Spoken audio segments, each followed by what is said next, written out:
Bismillah ar-Rahman ar-Rahim. Bonjour mes amis.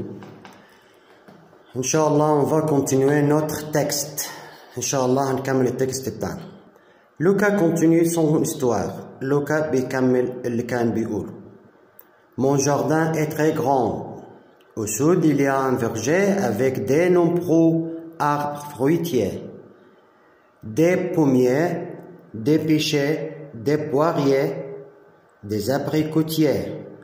À l'est, il y a un potager avec beaucoup de légumes, des pommes de terre, des carottes, des tomates, des haricots, des salades.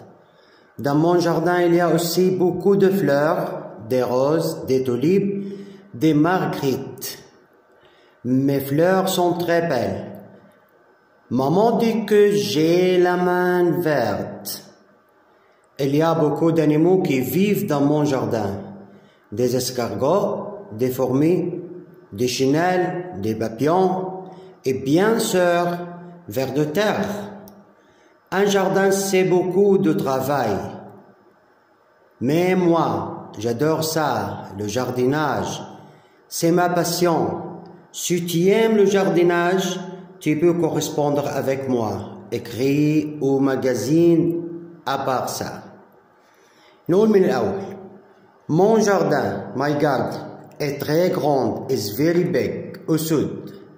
South, in south. Il y a un verger.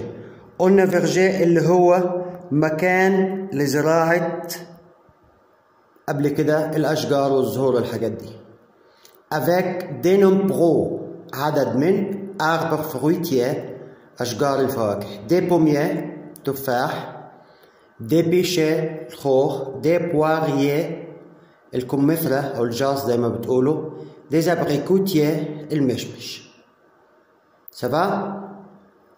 À l'est في الشرق il y a في الإست يعني il y a un potager برضو قلناها avec beaucoup de légumes vegetables beaucoup more légumes vegetables des pommes de terre potato des carottes carrots des tomates des haricots قلناها قبل كده اللي هي الفاصوليا des salades lettuce.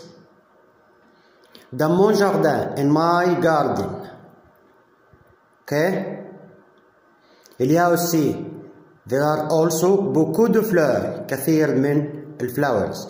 Des roses, زهور. توليب برضو نوع من الزهور. مارغريت نوع من أنواع الزهور. كل دي أنواع الزهور. Mes fleurs sont très belles. الزهور بتاعتي very beauty. Maman, my mom, dit que قالت لي j'ai la main verte. أنا اللي عندي إيدي خضرة. طبعا هي تشبيه إن هو إيه الزراعة. Il y a beaucoup d'animaux. في كتير من الحيوانات qui vivent التي تعيش dans mon jardin in my garden. Des escargots. الاسكارغو خلاص اللي هي الدودة الصغيرة دي. Des fourmis نمل. Des chenilles اللي هي caterpillar. Des papillons اللي هي البدل فلاي.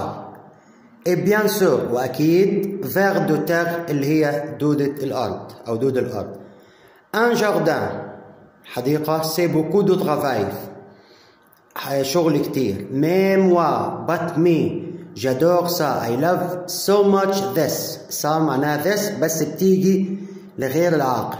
لو جارديناج اللي هي الزراعة في الحديقة يعني c'est ma passion. It's my passion. Si if tu aimes you like لو جارديناج الزراعة أو اللي هو تكون زي جناين يعني tu peux correspondre avec moi you can connect أو contact with me. écris write au magazine to magazine à part ça. اسم المجلة